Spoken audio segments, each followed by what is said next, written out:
nombre es Carmen Vieites, pertenezco a la Federación de Trabajadoras de la Enseñanza de UGT de España, FET-UGT. Mi implicación en la lucha, en el movimiento por la igualdad entre los hombres y las mujeres viene desde ya largo tiempo.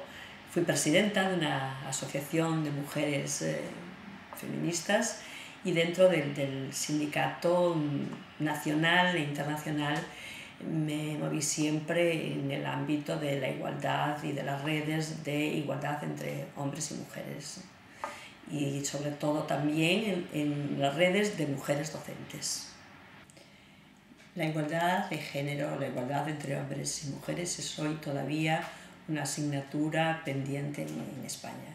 Si bien es verdad que hemos avanzado muchísimo desde los tiempos de la dictadura, desde los primeros tiempos de la democracia, todavía hoy se reproducen los roles que daban a los hombres el espacio público y las mujeres quedaban relegadas al espacio privado, sin una capacidad de decisión y de influencia en la toma de decisiones que afectan a la política, a las grandes decisiones que mueven a la sociedad.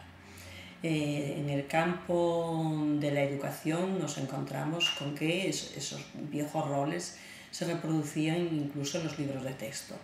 Todos y todas recordamos esas viñetas, esas ilustraciones en las cuales se representaban familias modelo en las que la mamá estaba siempre cocinando o haciendo algún tipo de costura y el padre estaba leyendo la prensa sentado.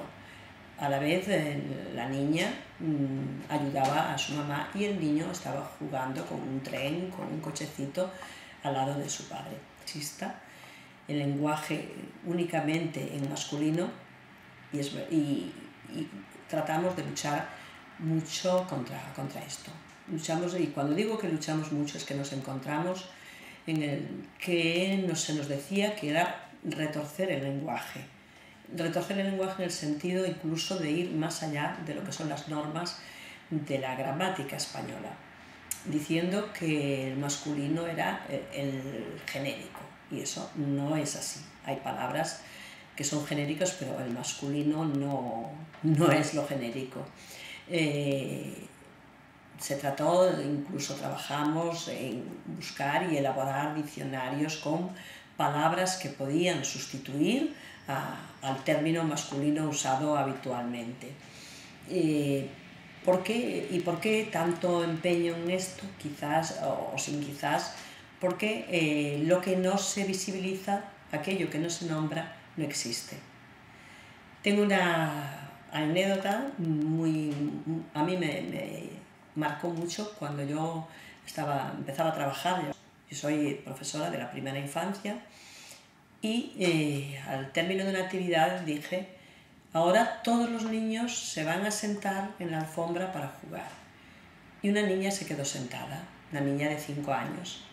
Y le dije: ¿por qué no vas a jugar? Y me dijo: profe, tú has dicho niños y yo soy una niña. Lógica pura, porque la niña no venía de ningún ámbito, de ninguna familia con una conciencia feminista, sino el sentido común que imponen los niños.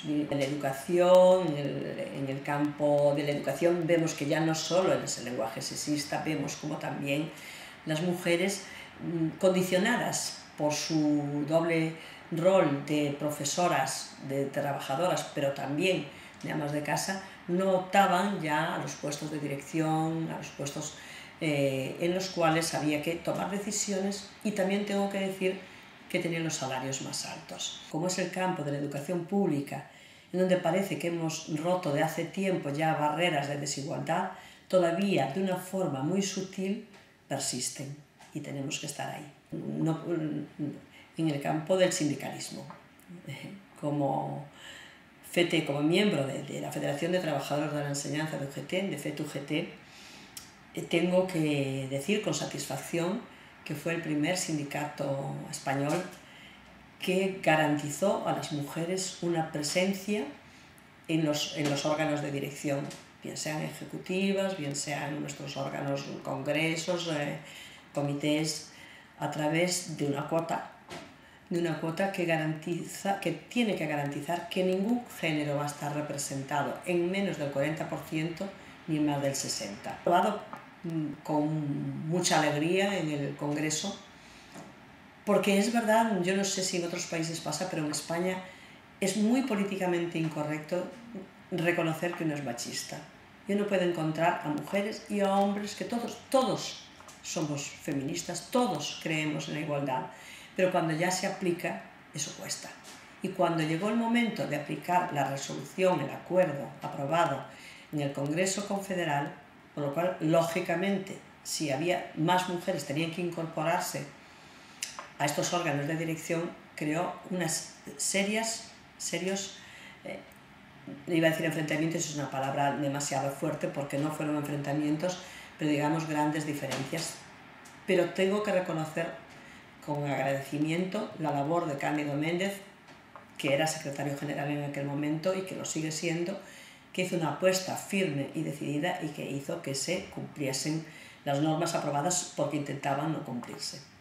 Hablaba de cuotas como un punto de partida, como un gran avance en lo que fue la incorporación de la mujer a los órganos de dirección, pero también decir que la cuota es eso, un punto de partida, no es el estado ideal. El estado ideal que nunca alcanzaremos, pero que puede ser desde luego mucho mejor, es aquel en el que no se necesiten estos mecanismos, sino que naturalmente la mujer esté incorporada y esté participando más activamente. Muchas veces cuando hablamos con nuestros compañeros los hombres nos dicen, y tienen razón, que son las mujeres las que no optan a determinados cargos, a determinados puestos. Y ahí está lo que está en el subconsciente colectivo de tantos años de que lo público es masculino y lo privado es femenino.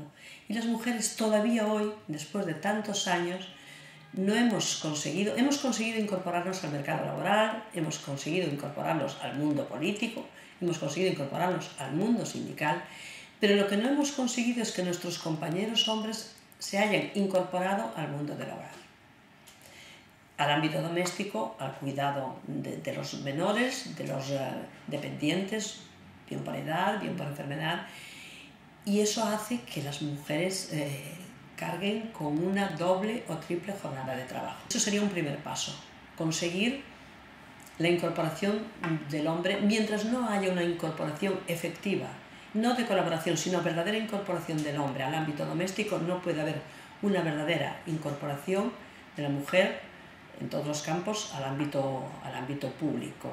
¿Y por qué tiene miedo a incorporarse? Porque su nivel de autoexigencia es mucho más alto que el de los hombres. Sentimos miedo de cómo se nos observa, de cómo se nos va a juzgar nuestro trabajo, de no estar preparadas, de no poder desarrollarlo, y esto nos inhibe y nos cohíbe. Necesitamos políticas de empoderamiento de las mujeres, necesitamos preparación en este sentido, necesitamos sentirnos seguras, fuertes, por supuesto ser autocríticas con nuestro trabajo, con el trabajo de los demás, pero saber que nosotros podemos hacerlo por lo menos igual de bien que los hombres. De todas formas, y si bien es verdad que los avances son muy importantes, queda mucho camino por recorrer. Hoy vemos que el secretario general de nuestra confederación sigue siendo hombre. No hubo nunca en nuestra historia una secretaria general confederal mujer. En la otra gran confederación española, Comisiones Obreras, pasa lo mismo, pero creo que el turno de las mujeres todavía está por llegar en el campo del sindicalismo y del sindicalismo docente. La Federación de UGT, la Federación de Enseñanza de UGT, tiene casi un 70% de afiliación femenina, y eso no se refleja en los órganos de dirección.